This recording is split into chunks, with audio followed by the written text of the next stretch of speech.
சோர்வு வருதா? பாலச்சந்திரன் பாலச்சந்திரன் என்று 10 தடவை சொல்லு. ஒரு தடவை கற்பனை செய்துவார். நம் அக்காவும் தங்கையும் சிங்கள ராணுவ வீரர்களால் வன்புணர்வு செய்யப்படுகிற போது கீழே கிடக்கிற நம் தங்கை என்ன நினைத்திருப்பார்?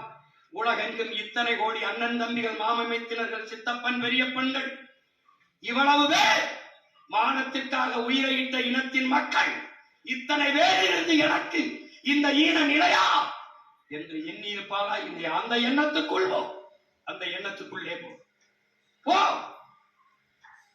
போராடி செத்தவன் உயிர் பிதுங்கி வெளியேறுகிற நிலையிலே சிந்திய ரத்தத்தையும் கொடுத்த உயிரையும் உன் உரிமைக்காக, உன் விடுதலைக்காக கொடுத்தான் என்ற எண்ணத்தை இதயத்தில் எண்ணிக்கொள்.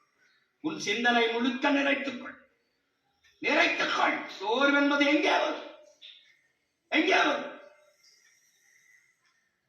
அடுத்து கிடந்தால் சிலந்தியும் சிலை பிடிக்கும், எழுந்து நடந்தால் இமயமும் உடைபிடிக்கும்.